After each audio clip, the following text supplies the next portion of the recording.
Bonjour, bienvenue à l'atelier du Meeple, mon nom est Martin et aujourd'hui on regarde pour organiser le jeu Mille Fiori de Rani Kennedy. Alors c'est un jeu où vous êtes des verriers dans la lagune de Venise, je pense, et vous devez prospérer. C'est essentiellement un jeu abstrait, mais c'est un beau jeu dans la lignée des Azul. C'est comme une version board game d'un roll and write. Alors, c'est vraiment un jeu où il y a des combos. Alors, si vous avez aimé ça, jouer à tréfuter ou ce genre de choses-là, vous allez retrouver la même sensation. Et c'est un jeu qui s'explique facilement à plusieurs joueurs. Ça joue jusqu'à 4, cette affaire-là. Mais ce que je veux dire, à plusieurs types de joueurs. Alors, vous allez voir, simple, efficace et très joli à jouer. C'est vraiment le royaume du combo. Une petite partie bien fun. Il y a peu de choses dedans, mais comment est-ce qu'on peut l'organiser efficacement? On regarde ça ensemble.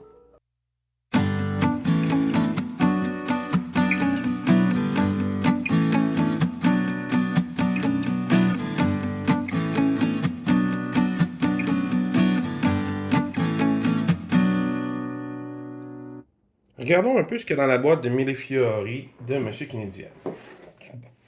Ah, livre de règles, assez standard. Vous regarderez, c'est très bien expliqué. Il y a très peu de règles, alors c'est un jeu qu'on peut apprendre facilement. Chaque zone est expliquée avec des exemples, alors c'est pas difficile à comprendre. Puis vous avez toutes les petits, il y a des variantes, il y a toutes sortes, toutes les petits caveats qu'il peut y avoir.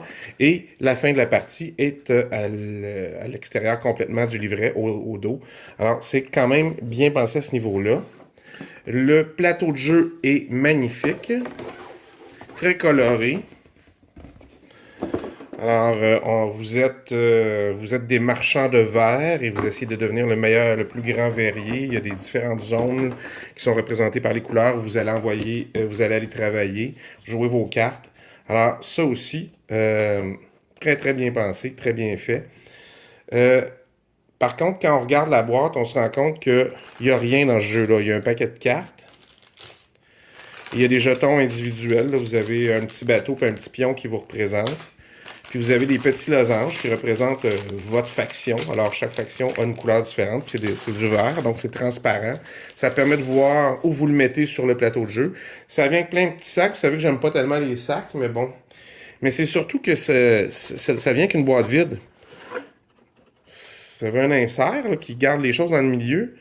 Mais imaginez l'espace qu'on aurait pu sauver dans une bibliothèque de jeux s'il y avait eu ça. Et une façon d'organiser les cartes. Les cartes auraient pu rentrer sur plusieurs. On aurait pu sauver le tiers de la profondeur de la boîte. Alors, bon, on va pas rien révolutionner aujourd'hui avec ça. Là. Puis je vous le dis tout de suite, on va bricoler moins longtemps. On va garder l'insert qui est ici. Comme ça. Pour la simple et bonne raison que, ben, c'est dans les mêmes couleurs que le plateau. Puis que ça permet de. Voyons, de tout replacer puis que ça bouge pas au centre. Mais on va voir comment on fait. Je pense pas qu'on va bricoler longtemps. Je pense que je vais me servir de contenants déjà existants, faciles à trouver pour ça. Puis on va trouver une solution pour les cartes en haut. Alors, je vous reviens avec ma solution. Alors, la solution pour Mille Fiori. Alors, ça a été assez simple. Puis je vous explique pourquoi. Alors, livre de règles, toujours pareil. Board, toujours pareil. Qu'est-ce que j'ai fait? Bon, au début, je me suis dit, les petits contenants de type Wingspan, il m'en restait. Fait que je me disais, ce serait bien. Mais deux choses. Un, il y a beaucoup trop de losanges pour entrer dedans efficacement et bien fermé. Et deux, il m'en reste trois. Alors, comme il m'en restait trois, je me suis rappelé que j'avais encore de ces petits casiers-là qui viennent avec leur petite barrure. Alors, je trouvais intéressant, vu que c'est transparent. Chacun a son petit plat de plastique transparent.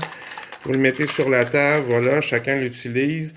On en enlève trois au début de la partie, évidemment, puis c'est mis les fiorins, on les remet dans la boîte, puis on joue avec ce qu'on a là. Alors, on sait que c'est fini quand ça, c'est vide. Alors, j'ai pas fait de l'origami partout, juste parce que j'avais des contenants transparents. Sinon, j'aurais divisé l'espace ici en 6. J'aurais fait 6 boîtes différentes, puis j'aurais mis les jetons de chacun, les jetons identifiants de votre bateau, comme ça, et de votre autre pion pour les points comme ça. Donc ceux-là, je les ai mis ensemble. Pourquoi je les ai pas mis dans ces boîtes-ci? Pour pas les chercher. C'est la seule et unique raison, c'est pour pas les chercher là-dedans. Et j'ai fait une boîte ici qui, tu sais, est un peu plus grande que ces petites boîtes-là. Je voulais que ça évite de se promener beaucoup. Et j'ai mis dedans les cartes. Alors, tout simplement, les cartes sont ici. Vous ramassez vos cartes, vous les remettez dedans.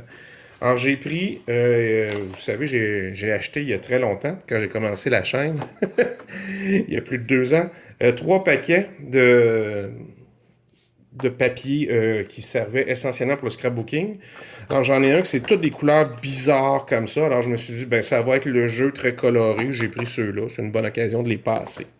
Et j'ai fait pour que ça fit évidemment très juste ici. Alors, on remet le plateau.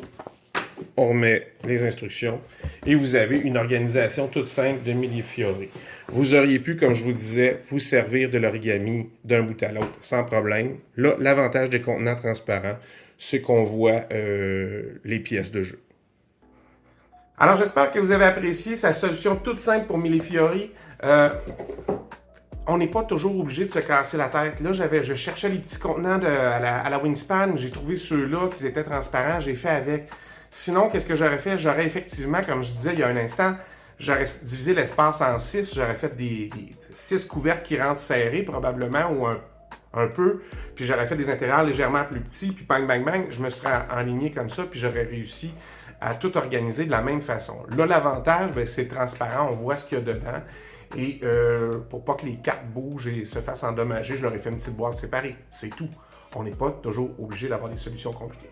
Alors, j'espère que vous avez apprécié.